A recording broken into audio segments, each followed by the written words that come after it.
আমাদের আজকের আলোচ্য আয়াত আল্লাহ তাআলার পক্ষ থেকে একটা সুস্পষ্ট আহ্বান, সুস্পষ্ট ঘোষণা। গত সপ্তাহে আমরা 129 নম্বর আয়াত নিয়ে আলোচনা করেছিলাম।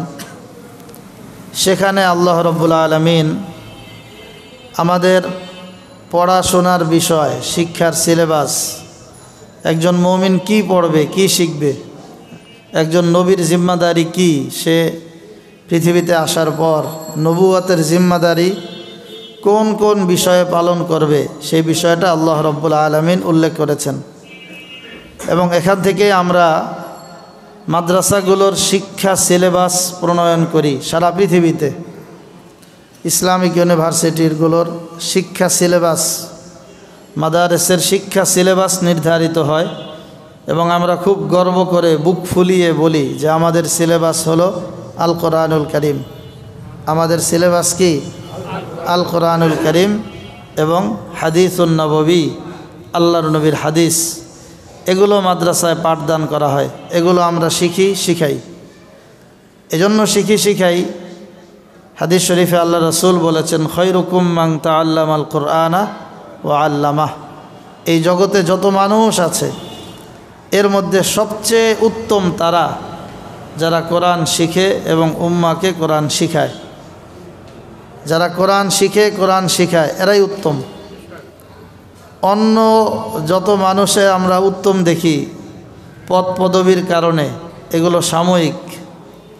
পদ পদবীর কারণে যত উন্নতি অগ্রগতি, এগুলো কি সাময়িক, আজ আছে কাল নেই।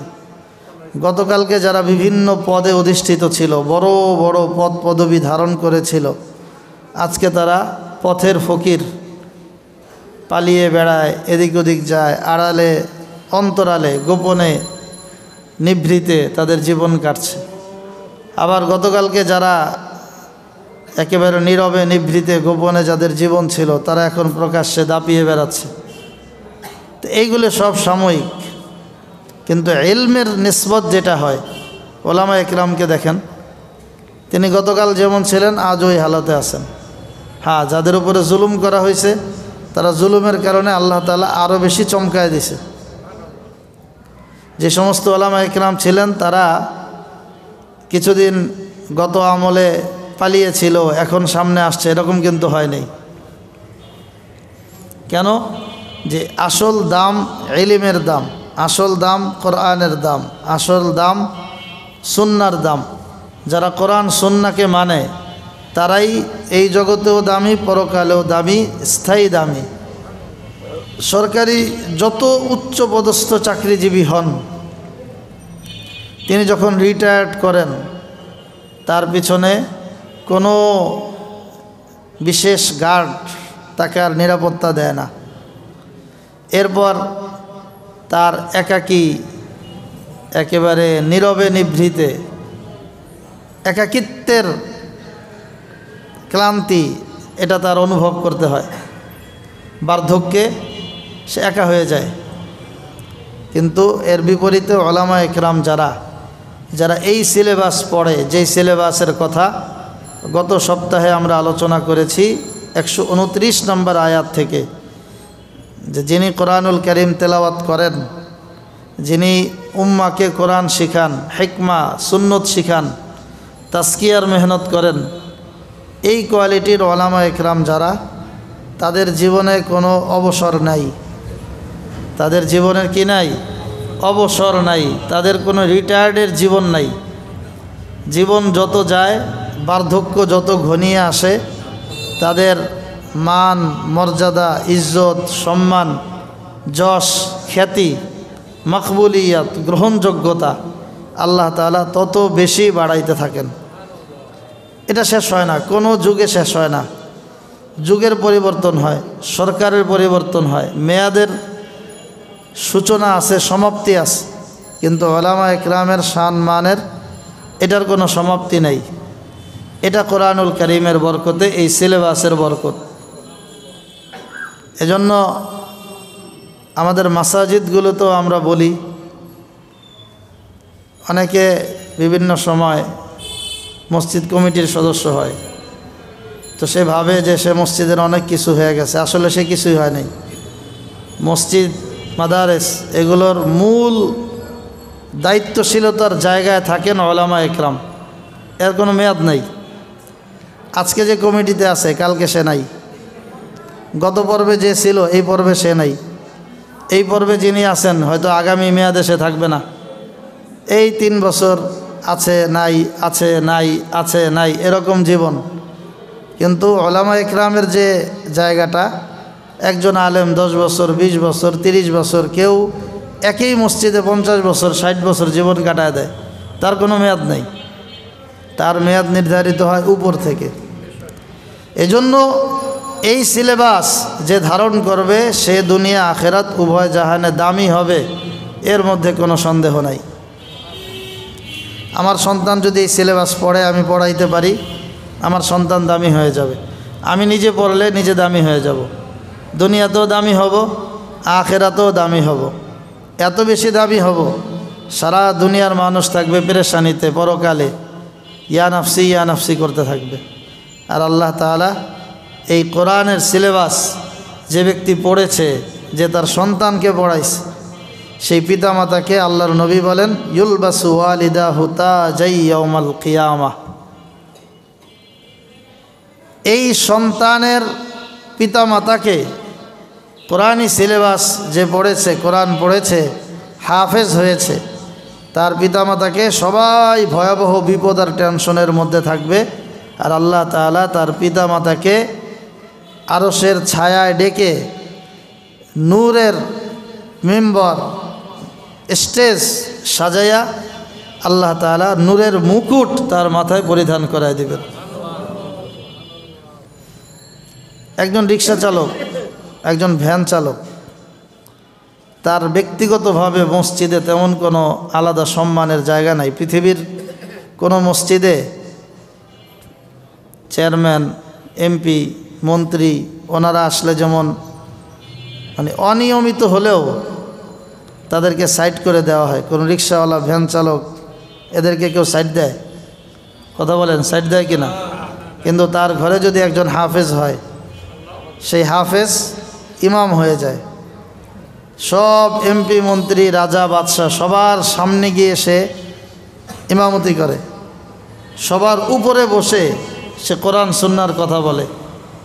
এটা গরিবের ঘর থেকেও সে এত দামি হয়ে যায় কোরআনের বরকতে, হাদিসের বরকতে, সুন্নাহর বরকতে। দুনিয়াতেও দামি, মেম্বারে আল্লাহ বসায় দেয়, আখেরাতেও আল্লাহ তাআলা নূরের মেম্বারে বসায় দিবেন। এজন্য গত সপ্তাহে আমাদের যেই আয়াত, যে আমরা কোরআনুল কারীম নিজেরা তেলাওয়াত করব, কোরআনের ইলম, জ্ঞান এটা আমরা শিখব, সুন্নাহ আল্লাহর নবীর সুন্নাহকে শিখব এবং তাজকিয়ার মেহনত করব, নিজের আত্মার পরিশুদ্ধি ঘটাবো। এই আমলগুলো যদি আমরা করি ইনশাআল্লাহ দুনিয়াও কামিয়াব হব, আখেরাতেও কামিয়াব হব। এই কথা ইব্রাহিম আলাইহিস সালাম আল্লাহর কাছে দোয়া করেছিলেন। আজকের এই আয়াত আল্লাহ তাআলা বলেন ওমাই ইয়ারগবু আম মিল্লাতি ইব্রাহিমা ইল্লা মান সাফিহা নাফসাহ।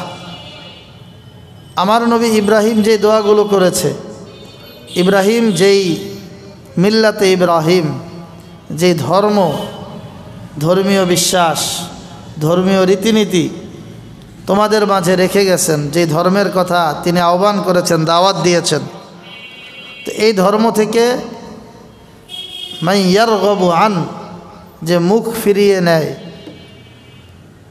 আর রগবাতু এর সেলাহ, আরবিতে ব্যাকরণ অনুযায়ী আন যখন আসে তখন অর্থ হইল মুখ ফিরিয়ে নেওয়া। আল্লাহ বলেন যারা মিল্লাতে ইব্রাহিম থেকে মুখ ফিরিয়ে নেয় তার পরিচয় হলো ইল্লা মান সাফিহা নাফসাহ, সে একজন নিরেট, খাঁটি, নির্বোধ, বোকা, বলদ। খাঁটি, নির্বোধ, বোকা, বলদ ওই পুরুষ, ওই নারী যে মিল্লাতে ইব্রাহিম, ইব্রাহিম আলাইহিস সালামের আনিত ধর্ম থেকে নিজের মুখ ফিরিয়ে নেয়। এজন্য পৃথিবীতে যদি প্রশ্ন করা হয় সবচেয়ে নির্বোধ কে, এর উত্তর হলো যে দিন ধর্ম থেকে দূরে থাকে সেই নির্বোধ। সে নিজেকে বড় চালাক মনে করুক, যত বড় মানে হাই কোয়ালিটি আর উচ্চ শিক্ষিত নিজেকে মনে করুক, কোরআনুল কারীমের 130 নম্বর আয়াত সূরা আল বাকারাহ বলছে, যদি দ্বীনের সাথে ধর্মের সাথে তোমার আগ্রহ না থাকে, ধর্ম থেকে মুখ ফিরিয়ে নাও, তাহলে তুমি নির্বোধ। আচ্ছা, এখন আমাদের দলের যারা বিভিন্ন দলের রাজনীতি করি আমরা, আমাদের দলের কেউ যদি বলে যে ধর্মের সাথে ইসলামের সম্পর্ক নাই, রাজনীতির সাথে ইসলামের সম্পর্ক নাই, রাজনীতির সাথে ধর্মের সম্পর্ক নাই, তাহলে রাজনীতিকে আল্লাহর নবী করেন নাই? আল্লাহর নবী যে রাজনীতি করলেন এটা কি ধর্মের বাইরে? এটা ধর্মের অন্তর্ভুক্ত। এখন যিনি বলেন যে রাজনীতির সাথে ধর্মের কোনো সম্পর্ক নাই, সে প্রকারান্তরে এই কথাটাই বলছেন। সে মূলত ইব্রাহিম আলাইহিস সালামের আনিত ধর্ম, যে ধর্মের উপরে বিশ্বনবী মুহাম্মদুর রাসূলুল্লাহ সাল্লাল্লাহু আলাইহি ওয়াসাল্লাম চলেছেন, আমাদেরকে চলার জন্য তিনি বলেছেন, আল্লাহ বলেছেন, সেই ধর্মকেই তিনি রাজনীতি থেকে বিচ্ছিন্ন বা ধর্ম থেকে রাজনীতিকে বিচ্ছিন্ন করে তিনি ভিন্ন কোনো কথা বলছেন, যেটা মানা একজন মুমিন হিসাবে কখনোই আমাদের উচিত না। আল্লাহ মাফ করুক, আল্লাহ মাফ করুক, আল্লাহ মাফ করুক। অনেক মুসলমান আমাদের বাংলাদেশের পরিস্থিতি দেখে ভয় লাগে, ভয় লাগে আমাদের। সুনির্দিষ্টভাবে কাউকে আমরা দায়ী করতে পারি না, ভয় লাগে যে না জানি কত মানুষ বিভিন্ন দলীয় রাজনীতির মোহাব্বতে আল্লাহর মোহাব্বতকে দিল থেকে বের করে দিয়ে কত মানুষ যে বেঈমান আর মুরতাদ হয়ে যায়, আল্লাহই ভালো জানে। আমরা বারবার দেখেছি, একটা পরিস্থিতি সামনে আসে, দেখা যায় এটা কোনো রাজনৈতিক ইস্যু না, এটা ধর্মীয় ইস্যু, কিন্তু আমার দল ক্ষমতায়, এখন আন্দোলন করলে আমার দলের সরকারের উপরে চাপ পড়ে, এজন্য সেই ইসলামকে বাদ দিয়ে দলকে অগ্রাধিকার দিয়ে সেই দলীয় মতটার দিকে এগিয়ে চলে, মুসলিমদেরকে দমন করার ফিকির করে। এই যে 2013 সালে যেটা ঘটল, এখানে কোনো রাজনৈতিক ইস্যু ছিল না, ইস্যু ছিল যে যারা আল্লাহকে গালি দেয়, রসুলের শানে কটূক্তি করে, সেই বেয়াদবদের বিচারের দাবিতে শানে রিসালাত সম্মেলন, যে নবীর মর্যাদা রক্ষার সম্মেলন। এই জায়গায় কে বিএনপি, কে আওয়ামী লীগ, কে জামাত, কে জাতীয় পার্টি, কে বিজেপি, কে জাসদ, কে বাসদ, এগুলি তো দেখার বিষয় না। আমি মুসলমান কিনা, মুসলমান হলে আমি এই পক্ষের লোক যে নবীর ইজ্জত রক্ষায় আমি যদি আমার জীবন দিতে হয়, জীবন দেওয়ার জন্য আমি তৈয়ার থাকব।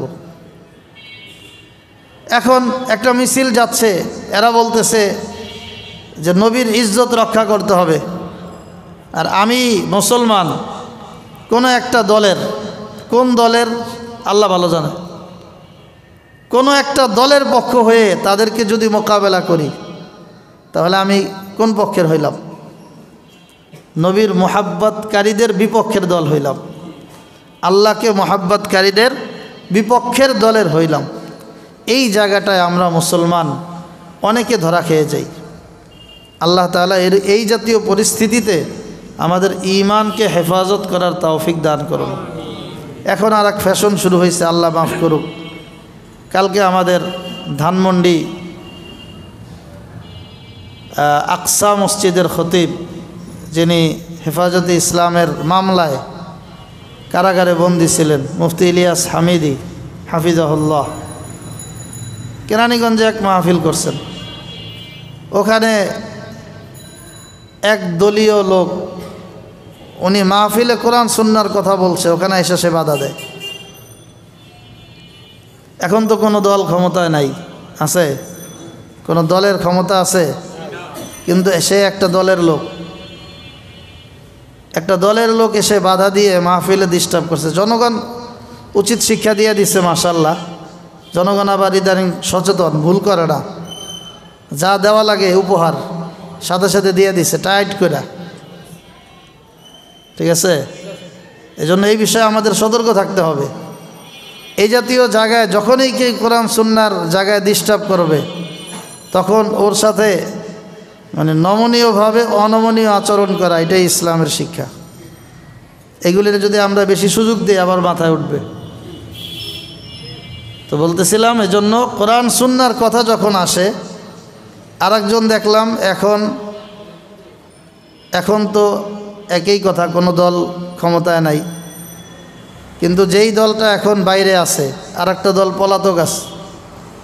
যেই দল বাইরে সম্ভাব্য ক্ষমতার স্বপ্ন দেখে, এদের সদস্য, সে বলতেছে মাহফিল নিয়ে কটাক্ষ করতেছে, এরপরে রাতের বেলা মাইক চালিয়ে বয়ান কেন হয়, কেন যাত্রা বন্ধ হয়ে গেল, কেন নাচ বন্ধ হয়ে গেল, কেন ওরস বন্ধ হয়ে গেল, কেন মাজারের ঢোল তবলা বন্ধ হয়ে গেল, এলাকায় এলাকায় কেন আগের মতো সেই মেলা বসে না, আগের মতো কেন কি জুয়ার আড্ডা বসে না, কেন আগের মতো সেই রাতভর পালা গান জারি গান হয় না, এজন্য তার মন খারাপ, মাহফিল কেন হয়, এটা নিয়ে সে খুব সমালোচনায় লিপ্ত।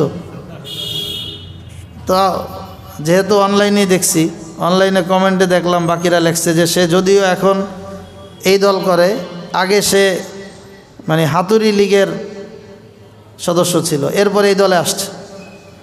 তো ওই যে পুরাতন একটা নাস্তিকতার ছোঁয়া, এটা এখনও সে ছাড়তে পারে নাই। এজন্য সে দল চেঞ্জ করলেও তার মতাদর্শ আর তার ঘৃণ্য নষ্ট চিন্তা চেতনা এটা এখনও চেঞ্জ হয় নাই। এজন্য আমাদের চিন্তা চেতনা যাতে নষ্ট না হয়, আমরা যারা মুসলমান আমাদের সর্বাঙ্গীন সর্বক্ষেত্রে একেবারে যত কাজ আছে জীবনের, সব কাজে কোরআন সুন্নাহ আমার আগে, এই কথা মাথায় রাখতে হবে। এবং কোনো ক্রমেই আমার নেতা হোক আর যেই বলুক যে অমুকের সাথে ইসলামের সম্পর্ক নাই, বুঝতে হইব ওর মাথার উপরে শয়তানে আজকেই প্রস্রাব করছে, এজন্য ওর মাথা উলে গেছে। নাইলে এমন কথা মুখ দিয়ে কেন বের হয়? মুসলমানের এমন কোনো কাজ নাই যেটার সম্পর্কে ইসলাম তাকে রাহবারি করে নাই। সব কাজের রাহবারি আছে, সব কাজের রাহবারি আছে। এক রাজনীতির প্রশ্নে আইসা একেবারে যা খেলা শুরু হয় মানুষের ভিতরে, এটাকে একেবারে ইসলাম থেকে বাইর করে দিতে চায়। তো সে আবার নবীকে মুহাম্মদ রাসূলুল্লাহ কেমনে বিশ্বাস করে? ও তো আবু বকর রাদিয়াল্লাহু আনহুর খেলাফতকেও বিশ্বাস করে না, ও তো ওমরকে খলিফা হিসাবেও বিশ্বাস করে না, ও তো ওসমান রাদিয়াল্লাহু আনহুকে খলিফা হিসাবে বিশ্বাস করে না, হযরত আলীর খেলাফতকে সে অস্বীকার করে এসব কথা বলার মাধ্যমে। এজন্য আমাদের মনে রাখতে হবে, ব্যক্তিগতভাবে আমরা যারা বাঙালি, আমরা যতই কোরআন হাদিস শুনি, কিন্তু আমাদের দিলের মধ্যে একটু জায়গা দখল করে আছে দলের প্রীতি, দলের নেতার প্রীতি, দলীয় মোহাব্বত। এটার যখন সংঘর্ষ হয়, তখন আমরা কোরআন সুন্নাহকে মুহূর্তের মধ্যে পিছনে ফালাইয়া দলের প্রধানের মোহাব্বত, দলের মোহাব্বতকে আগায় নিয়ে আসি। এটাও এক প্রকার শিরিক, এটা শিরিকের অন্তর্ভুক্ত। এই কথাই আজকে আল্লাহ তাআলা বলছেন, ওমাই ইয়ারগাবু আন মিল্লাতি ইব্রাহিমা ইল্লা মান সাফিহা নাফসাহ। এটা নির্বোধ। এরকম যার অবস্থা কোনো ক্ষেত্রে, এটা আমরা জীবনের প্রত্যেকটা ক্ষেত্রে মিলায় নেই। ছেলের বিয়ে সামনে আসছে উদাহরণস্বরূপ, এখন আপনি বিয়ের অনুষ্ঠানটা কেমনে করবেন? কয় এমনি এমনি এমনি এমনি করতে হইব, সুন্নত তরিকা তো এটা। কয় না, এটা বললে কি সমাজে এটা এখন চলে? এই যে সমাজে চলে কিনা তুমি বললা, তুমি ইব্রাহিম আলাইহিস সালাম ইসলামের ধর্মের প্রতি বৃদ্ধাঙ্গুলি প্রদর্শন করলা। মেয়ের বিয়া, ছেলের মুসলমানই হয়েছে, এখন আপনি কি করবেন? এখন ইসলাম কি বলে ওইটা ফলো করেন। কয় না, একটা আয়োজন না করলে হয়। এই যে আয়োজন না করলে হয়, মানুষ কি বলবে, সমাজ কি বলবে, এই জাতীয় কথাবার্তা, এটাই হলো ধর্ম থেকে মুখ ফিরায় নেওয়া।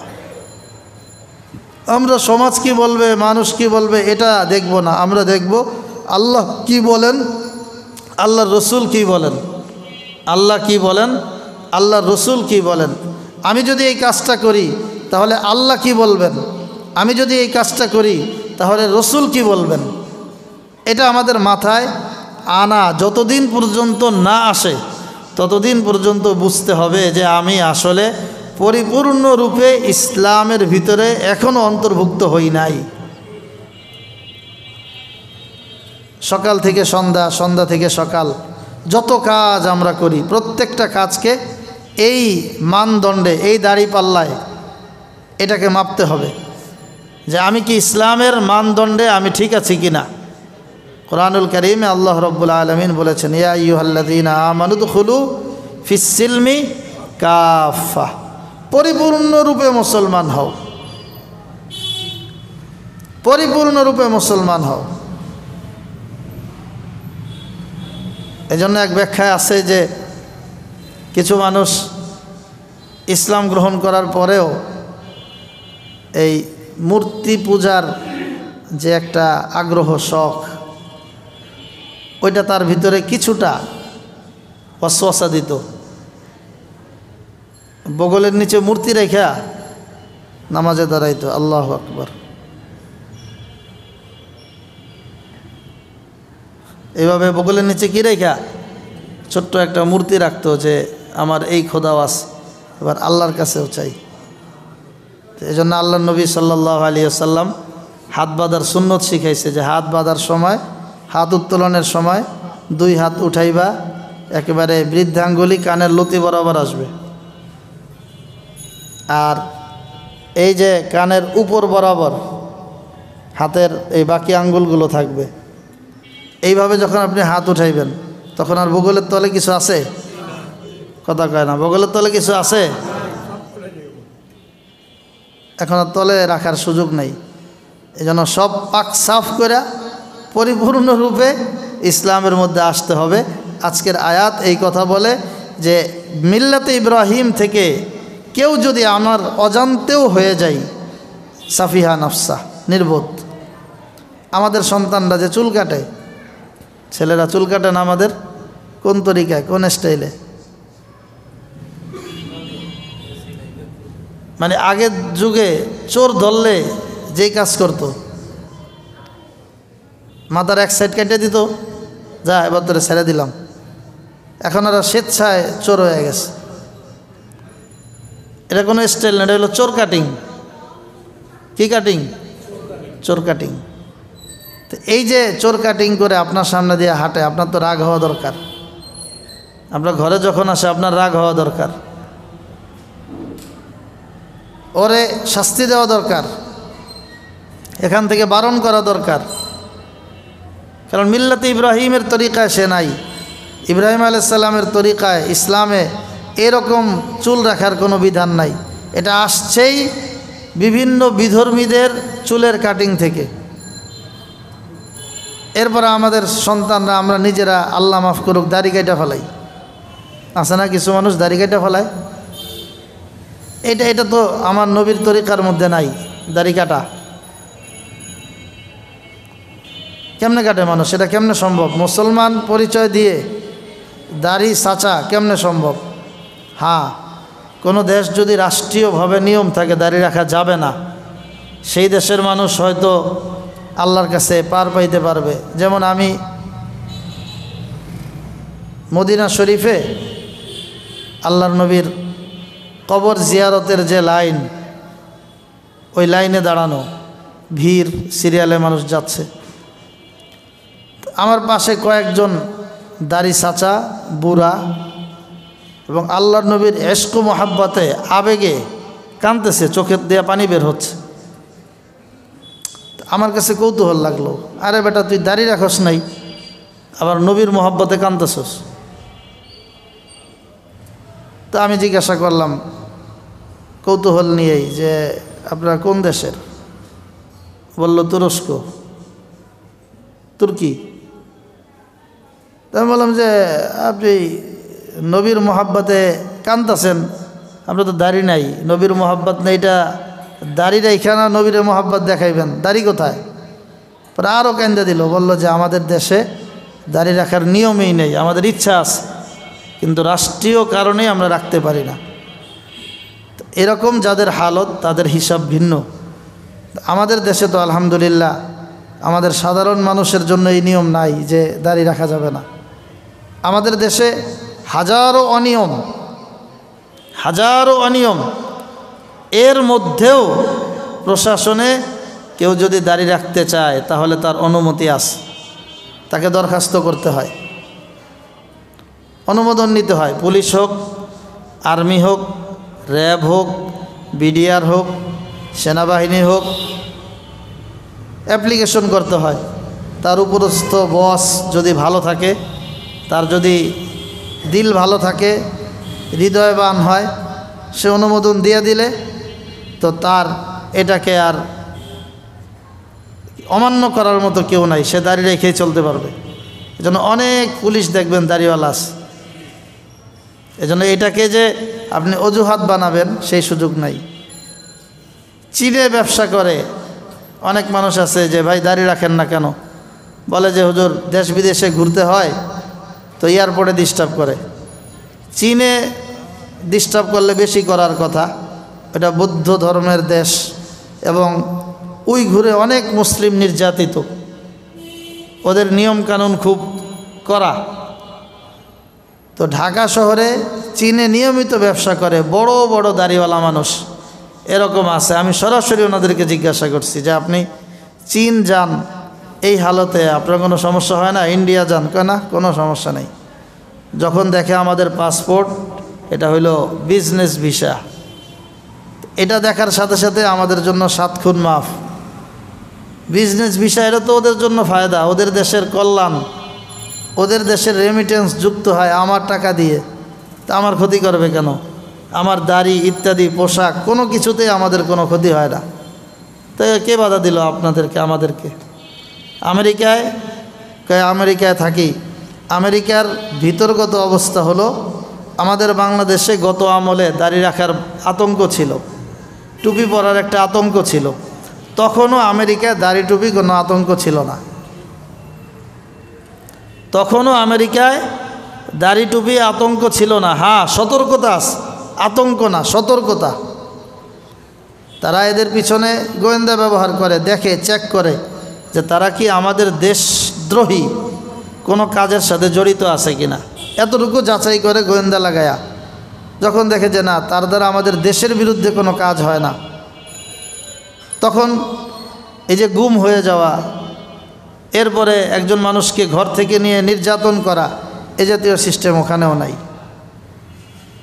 আমার এক কাছের আত্মীয় যখন 2000 কয় সালে টুইন টাওয়ার হামলা হইল, 11 সালে টুইন টাওয়ারে যখন হামলা হয় নিউ ইয়র্কে না, উনি নিউ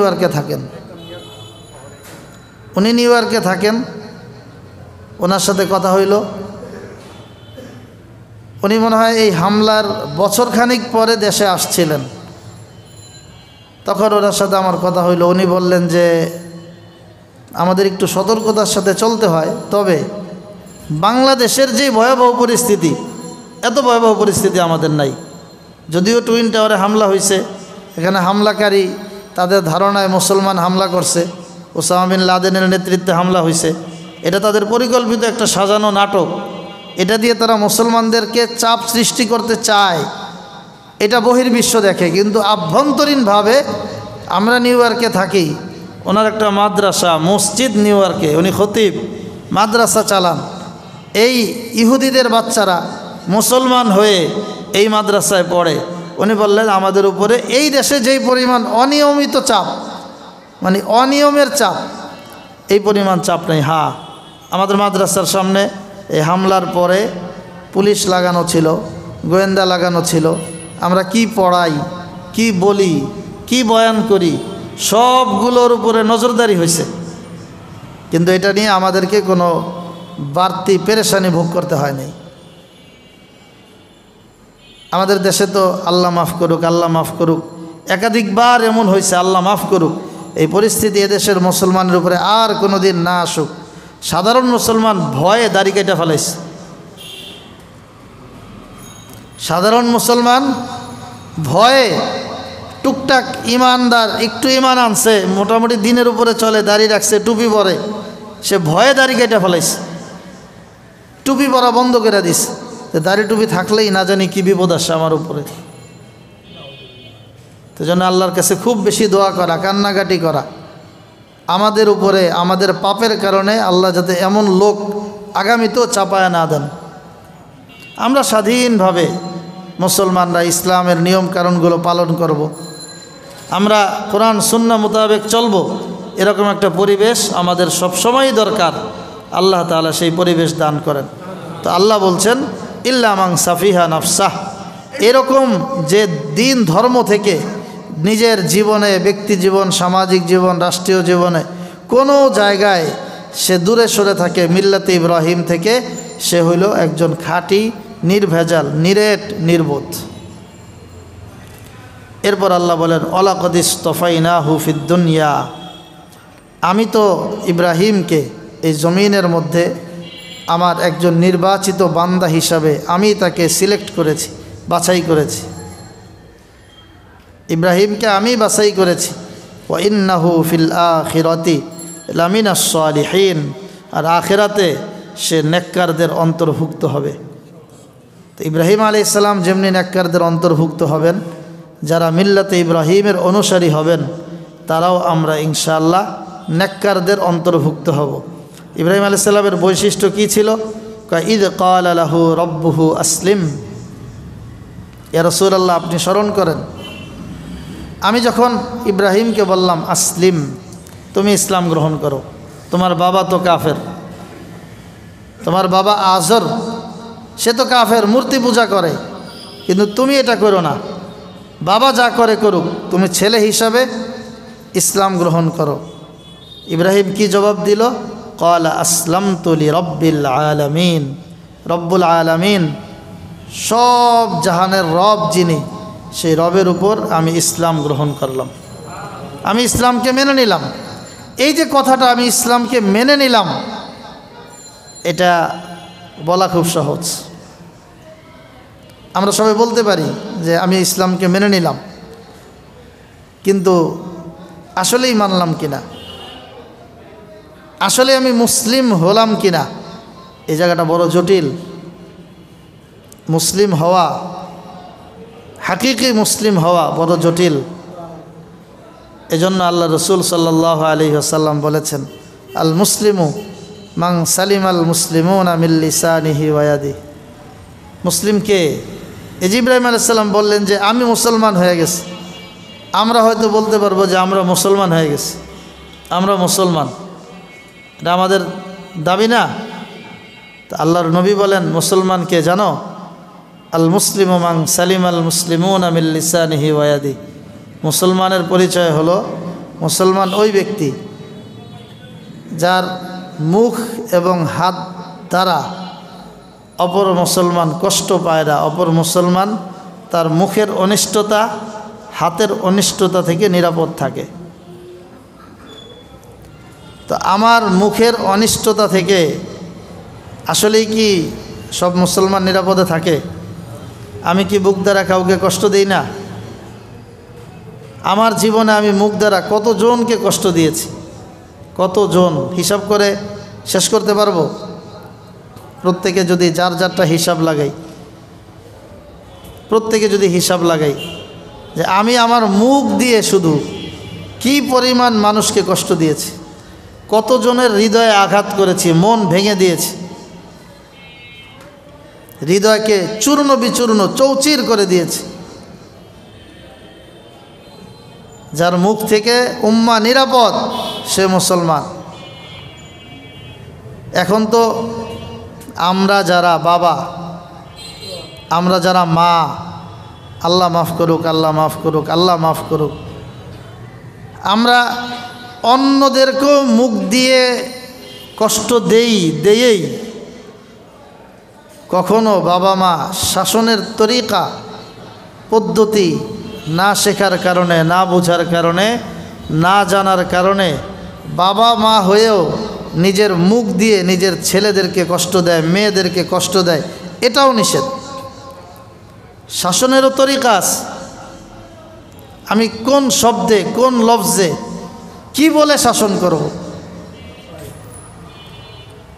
গত সপ্তাহের ঘটনা কামরাঙ্গীর চরের আমাদের এক মুফতি সাহেব বললেন, ওনার এলাকায় একটা 10 বছরের মেয়ে রুমের মধ্যে ফাঁসি দিয়ে মারা গেছে, নাউজুবিল্লাহ, আত্মহত্যা করেছে। রুমের মধ্যে নিজেই ফাঁসি দিয়ে নিজে আত্মহত্যা করছে। পরে কারণ অনুসন্ধান করে জানা গেল ওই মেয়ের ভাই সে নিজেই বলল যে আমরা পারিবারিকভাবে কারণ অনুসন্ধান করে জানলাম যে মা ওকে বকুনি দিছে, বকা দিছে এমন শব্দে এমন ভাষায়, যে কারণে অভিমানে ছোট্ট মেয়েটা অভিমান করে। ও তো আত্মহত্যার ভয়ানক ক্ষতি এটা সে বুঝে না। তার হাতে মোবাইল আছে, ডিভাইস আছে, সে বিভিন্ন ছবি দেখে, সিনেমা দেখে, ভিডিও দেখে, যে আত্মহত্যা করে, ট্রেনের নিচে পড়ে যায়, গাড়ির নিচে পড়ে যায়, ঝুলে যায়। মান অভিমান করলে এরকম করতে হয়। তো সে অভিমান করে মায়ের সাথে গলায় দড়ি দিয়ে ফাঁসি দিয়ে সে আত্মহত্যা করছে। আচ্ছা, এবার আপনি চিন্তা করেন, এই আত্মহত্যার সে করার কারণে সে গুনাহগার, কিন্তু এর পেছনে দায়ী কে? এবং মা ওকে পিটায় নাই, ওর কোনো পিটানোর দাগ শরীরে নাই, এটাও প্রমাণিত হয়েছে। মা ওকে পিটায় নাই, মারে নাই, প্রহার করে নাই, শুধুমাত্র মুখ দিয়ে এমন শব্দ বলছে যেই শব্দটা ও সহ্য করতে পারে নাই। এটা কামরাঙ্গীর চরের ঘটনা, গত সপ্তাহের হুজুরপাড়া এলাকার। এজন্য মা হিসাবে সন্তানকে কোন শব্দ বলে শাসন করব। এখন এই মা তো মুসলিম দাবিদার না, মুসলিমের ঘরের সন্তান তো। আল্লাহর নবী তো বলে মুসলিম সে যার মুখ দ্বারা কেউ কষ্ট পায় না, যার হাত দ্বারা কেউ কষ্ট পায় না, যে হাত দিয়ে অন্যায়ভাবে কাউকে প্রহার করে নাই, কাউকে মারে নাই, কারো সম্পদ চুরি করে নাই, লুণ্ঠন করে নাই, কারো জমি দখল করে নাই, অন্যায়ভাবে কালো বাজারি করে নাই, জোর করে মানুষ থেকে টাকা উত্তোলন করে নাই, আদায় করে নাই, ঘুষ নেয় নাই, সুদ নেয় নাই, সে হলো মুসলিম। আমি যখন হাত দিয়ে একটা সরকারি সুবিধা, এটা সরকারিভাবে সবার জন্য দেওয়া হয়েছে, ওইটা পাওয়ার জন্য আমি টেবিলের নিচ দিয়ে হাত দিয়ে যখন অন্যায়ভাবে নেই, যার থেকে নিলাম তার কষ্ট হয় না? এটা দ্বারা তারা দিলে ব্যথা দেওয়া হয় নাই? এই সম্পদ আমাদের যদি কারো থাকে, মানুষের দিলে ব্যথা দিয়ে কামাই করে, এখন আমি সম্পদশালী, এখন আমি বাড়িওয়ালা, এখন আমি বিশাল কিছু। আমি নিজে একজন সরকারি কোনো এক চাকরিজীবীর বাসায় বিল্ডিং করছে, আমার নিয়ে গেছে দোয়া করতে। বললাম কি চাকরি করেন? বললো এই চাকরি করে। আমি বললাম আপনার চাকরির সাথে বিল্ডিংটা মানায় না। এই চাকরি করে ঢাকা শহরে বউ বাচ্চা নিয়ে থেকে বিল্ডিং কেমনে করলেন? চাকরির সাথে বিল্ডিং তো ফিট হইতেছে না। ডাইরেক্ট জিজ্ঞাসা করছি। উনি বলছে যে হুজুর রিটায়ার্ড করে লই, তারপরে এটা জিজ্ঞাসা করেন, এখন কয়দিন কামাই করে লই। তার নিজের মুখের কথা, কোরআন শরীফ সামনে নিয়ে মসজিদের ভিতরে বলতেছে। সে নিজে আমাকে জবাব দিচ্ছে যে হুজুর আর কয়েকটা বছর আছে, একটু কামাই করে লই, তারপরে জিজ্ঞাসা করেন। আচ্ছা, এই সম্পদ সে কার জন্য রেখে যাবে? এই সম্পদ সে কার জন্য রেখে যাবে? এই সম্পদ তো সে যা করছে সে ভোগ করে শেষ করতে পারবে না। তার ছেলের জন্য রেখে যাবে সব হারামের। এবং এই যে এক একটা বিল্ডিং, কি বলে, এক একটা ইটের সাথে সিমেন্ট বালু যেটা যুক্ত হয়েছে, প্রত্যেকটার সাথে আরেকজনের হৃদয়ের ব্যথা জড়িত।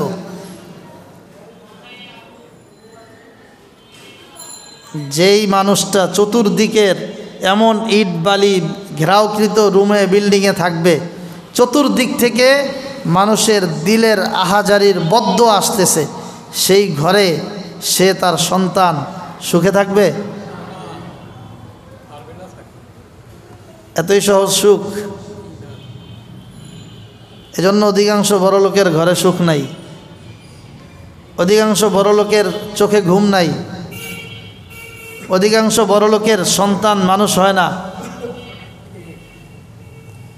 আমাদের ঢাকা শহরে হাতে গোনা কিছু আলেম আছে, কিছু হাফেজ আছে, ঢাকার মানুষ কিছু হাতে গোনা, গুনতে পারবেন, গ্রামে গুনতে পারবেন না, এত বেশি পরিমাণ। ঢাকায় গুনতে পারবেন। কেন গুনতে পারবেন? কেন? এই চৌধুরী বাজারে কয়জন হাফেজ আলেম আপনি গুনতে পারবেন? এই পরিমাণ বাড়ি, গ্রামে গিয়া খোঁজ নেন পরিবার, কত হাফেজ আলেম আছে ওখানে। মূল কারণ কি? ভেতরের কারণ কি? কেন আমার সন্তান কোরআন সিনার মধ্যে ধারণ করতে পারছে না? আমাদের সন্তানরা কেন হাফেজ হতে পারছে না? কেন আলেম হতে পারছে না? একটু হাফেজ হইলেও, হাফেজ একেবারেই সাধারণ একটা লেভেল। একজন হাফেজ তার মর্যাদা এতটুকু যে সে কোরআন মুখস্থ করেছে, ভিতরে কি আছে সেটা জানে না, অর্থ কি সে জানে না। শুধু হাফেজ হওয়ার মাধ্যমে জীবন পূর্ণাঙ্গ হয় না, তাকে আলেম হইতে হবে, তাহলে সে অর্থ বুঝবে। তাকে ফিকহের উপরে পড়াশোনা করতে হবে, তাহলে কোরআনের আয়াতের আলোকে মাসায়েল, ফতুয়া এগুলো সে বুঝবে, তখন সে পূর্ণাঙ্গ আলেম, পূর্ণাঙ্গ একজন দ্বীনের উপরে পূর্ণাঙ্গ ব্যক্তি। কেন হচ্ছে না আমাদের এলাকায়? আমাদের হাতে টাকা আছে কিন্তু সন্তান মানুষ হয় না কেন? এটা চিন্তা করা দরকার যে আমার ইনকামের মধ্যে কোনো ব্যথিত হৃদয়ের আহাজারি আছে কিনা, তাহলে কাজ হবে না। গতকালকে আমরা এক মজমায় ছিলাম, মেরাজনগর, রায়েরবাগ, যাত্রাবাড়ি, শ্যামপুর না কোন থানায় পড়ছে। ওখানে একজন আলেম আলোচনা করতেছিলেন, এই কথাটাই আমার মনে পড়লো এখন।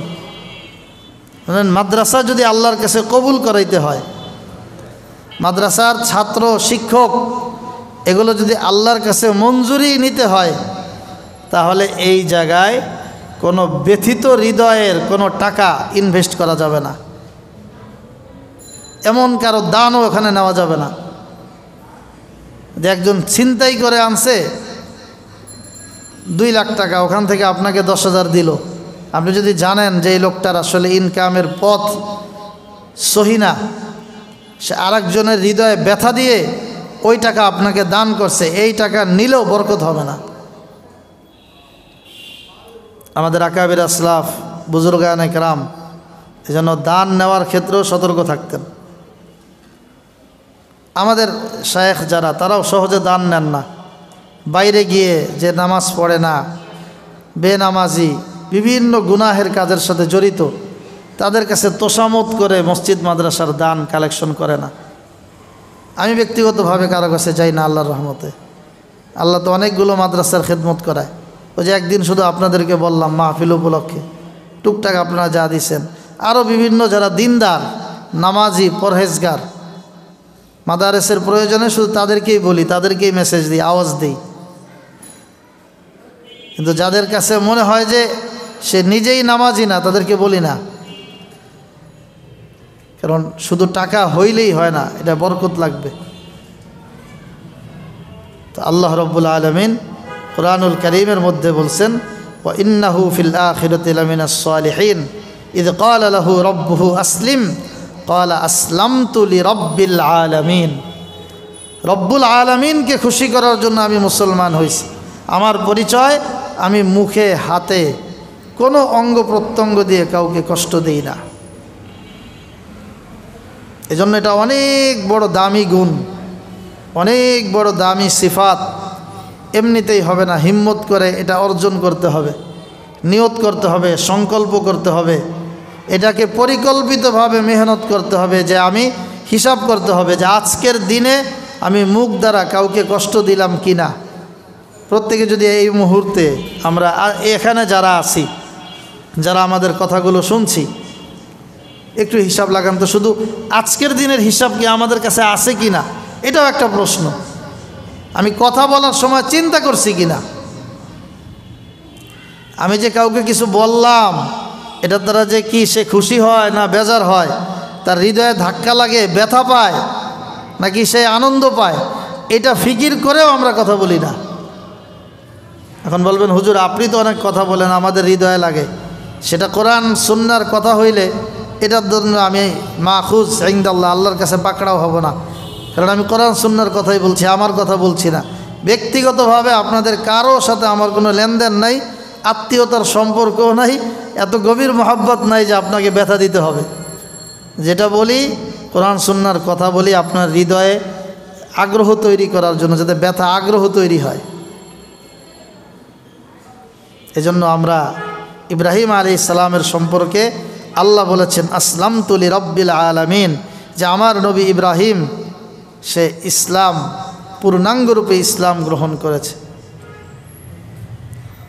আমরা আজকের এখান থেকে শিক্ষা গ্রহণ করি যে আমি মুসলমান হলাম কিনা, আমি আসলে ইসলাম গ্রহণ যেভাবে করা দরকার সেভাবে করেছি কিনা।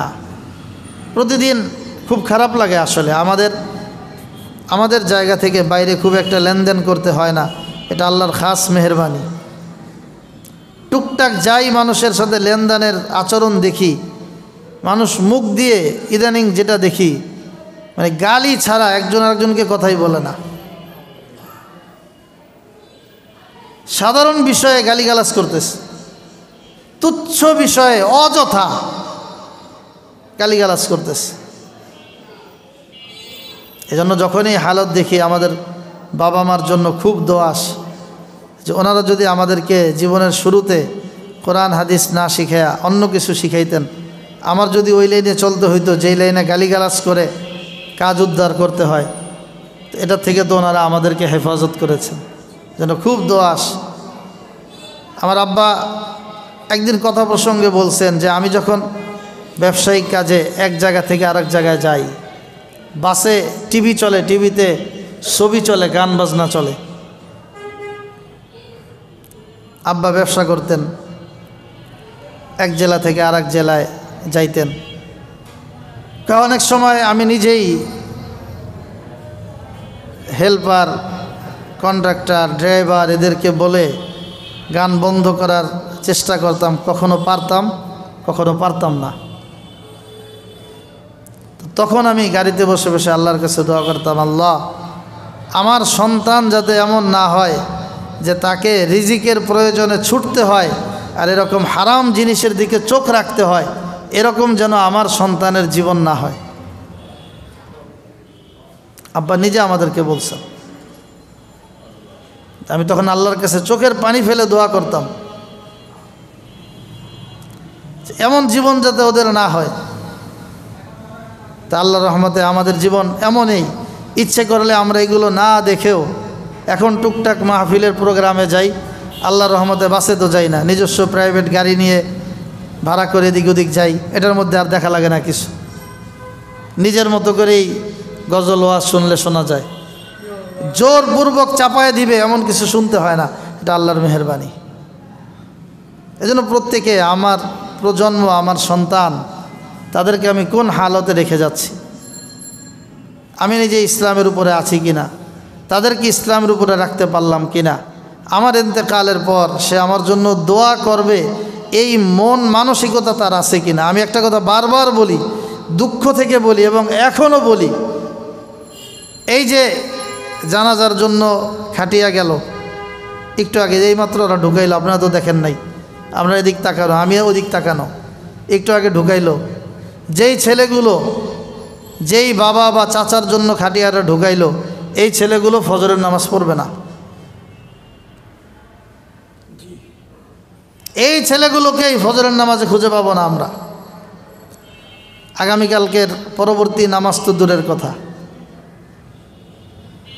আপনি চিন্তা করেন, হাদিস শরীফে আল্লাহ রসুল বলছেন, ইন্নাল মাইয়িতা ফিল কবরি কাল গরিকি ফি জাওফিল মা, একজন মানুষ যখন কবরে চলে যায় তার একটা উদাহরণ দিছেন আল্লাহর নবী, যে তার উদাহরণ হলো কাল গরিক ফি জাওফিল মা, যেই মানুষটা সাঁতার জানে না আর গভীর সাগরে সমুদ্রে পড়ে যায় তার অবস্থা কি হয়।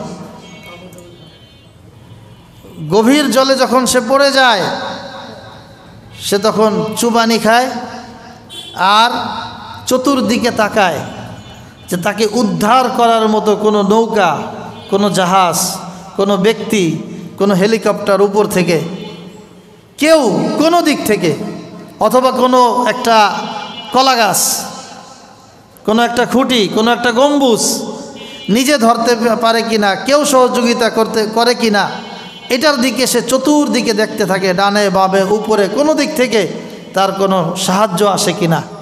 আল্লাহর নবী বলেন, আপনি আর আমি যখন কবরে যাব আমাদের হালত এটা হবে, আমাদের হালত এটা হবে। আমরা খুঁজতে থাকব কেউ আমার জন্য কোনো সাহায্য পাঠায় কিনা। যদি নেক সন্তান থাকে, যেই সিলেবাসের কথা ইব্রাহিম আলাইহিস সালাম আল্লাহর কাছে দোয়া করেছেন, আমি যদি আমার সন্তানকে এই সিলেবাস পড়াই, কোরআন পড়াই, হাদিস পড়াই, সুন্নাহ পড়াই, আলেম বানাই। অনেকে হাফেজ হয়ে ক্ষান্ত হয়ে যায়, না না, এখানে ক্ষান্ত হলে হবে না, চূড়ান্ত পর্যায়ে যেতে হবে। আলেম বানাই, তার হৃদয় থেকে, চেতনা ভেতর থেকে গুনাহ করার শয়তান তো ওয়াসওয়াসা দিবে, সে এটাকে দমন করে ইবাদতমুখী জীবন গড়বে। তো ইনশাআল্লাহ আপনার তখন উদ্ধার করার জন্য নেকির অভাব হবে না ইনশাআল্লাহ। এজন্য তাফসিরুল রাজি, ইমাম রাজি আলাইহির রহমান লেখা তাফসিরুল কবির, সবচেয়ে বড় তাফসির, যেটা কোরআনের যত তাফসির আছে এর মধ্যে সবচেয়ে বড় তাফসির আর তাফসিরুল কবির নামই হলো বড় তাফসির। ইমাম ফখরুদ্দিন রাজি রহমতুল্লাহ আলাইহির লেখা। উনি এক ঘটনা উল্লেখ করেছেন, ঘটনা অনেক বক্তারা ওয়াজ মাহফিলে বলে যে এক বাবা ইন্তেকাল করছে, তার কবরের মধ্যে আযাব চলতেছিল। এক বুজুর্গ কবরের পাশ দিয়ে যাচ্ছিল, দেখে কবরের ভিতরে আযাব চলতেছে। আল্লাহ তাআলা কাশফের মাধ্যমে তাকে জানাইছেন। এক সফরে গেছেন, সফর থেকে ফেরার পথে আবার এই কবরের পাশ দিয়ে যাচ্ছে, পরে দেখে যে তার কবরে এখন আযাব বন্ধ হয়ে গেছে, কবরে জান্নাতের পরিবেশ চালু হয়ে গেছে। তারা কৌতূহল জাগলো, ঘটনা কি? আগের বার দেখলাম আযাব চলে, এবার দেখলাম এখানে জান্নাতি পরিবেশ কায়েম হয়ে গেছে। তো আল্লাহ তাআলা তাকে স্বপ্নযোগে দেখাইছেন যে মূল ঘটনা হলো এই জায়গায় যে তার একজন সন্তান ছিল, তার স্ত্রীর গর্ভে এক সন্তান রেখে সে মারা গেছে। এই সন্তান যেদিন থেকে মাদ্রাসায় গিয়ে কোরআনুল কারীমের তেলাওয়াত শিখেছে, পড়া শুরু করেছে, তখন থেকে আল্লাহ তাআলা তার কবরের আযাব মাফ করে তার কবরে জান্নাতের পরিবেশ কায়েম করে দিছে। এটাই অনন্তকালের জীবন, এটাই আসল জীবন, এটাই আসল জীবন। বুঝলেও আসল জীবন, না বুঝলেও আসল জীবন, বুঝলেও আসল জীবন, না বুঝলেও আসল জীবন। এজন্য আমাদের প্রত্যেকের যেই সিলেবাস আল্লাহ তাআলা আমাদের জন্য দিয়েছেন, খলিলুল্লাহ ইব্রাহিম আলাইহিস সালাম আল্লাহর কাছে দোয়া করে এই সিলেবাস পাঠ দানের জন্য নবী একজন চেয়ে নিয়েছেন আল্লাহর কাছ থেকে।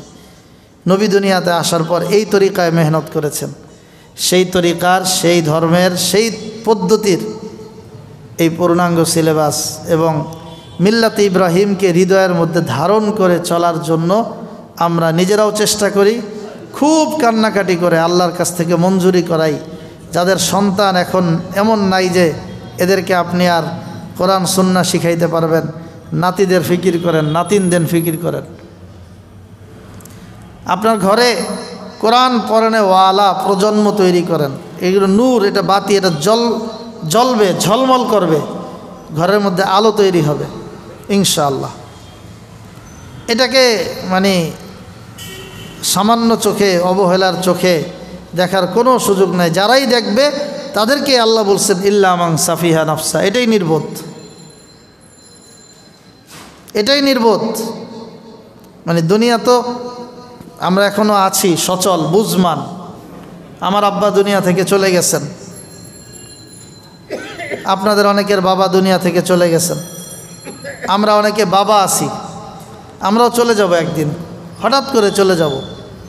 আমি আসার পরে আমার এখানে অনেক মুসল্লি ভাই চলে গেছেন, জানাজা পড়ি, মহিলারা বাসাবাড়ি থেকে চলে যাচ্ছে, যুবকরা চলে যাচ্ছে, বাচ্চারা চলে যাচ্ছে। আমি যদি আপনাকে জিজ্ঞাসা করি এখানে যাদের বাবা দুনিয়া থেকে চলে গেছেন, আপনি আপনার বাবার জন্য বিগত এক সপ্তাহে কি কি আমল করছেন? যাদের বাবা চলে গেছেন তারা একটু চিন্তা করে দেখেন তো, বিগত এক সপ্তাহে, একদিন বলি না, এক সপ্তাহে আপনি কী কী আমল করছেন বাবার জন্য? কিছু ভাই আমল করেছি আমরা, তার অনেকেই করি নাই।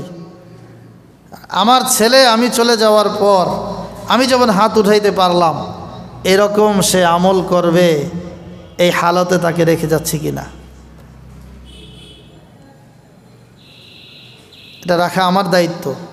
আমাকেই এই দায়িত্ব পালন করতে হবে, আমাকেই করতে হবে, কেউ করে দিবে না। পৃথিবীতে আপনারা যারা মুরব্বীরা, জীবন যুদ্ধে আপনারা বারবার যুদ্ধের সম্মুখীন হয়ে পর্যন্ত আসছেন, জীবনে দেখছেন মানুষ সবাই স্বার্থপর, বিপদের সময় কেউ পাশে দাঁড়ায় না।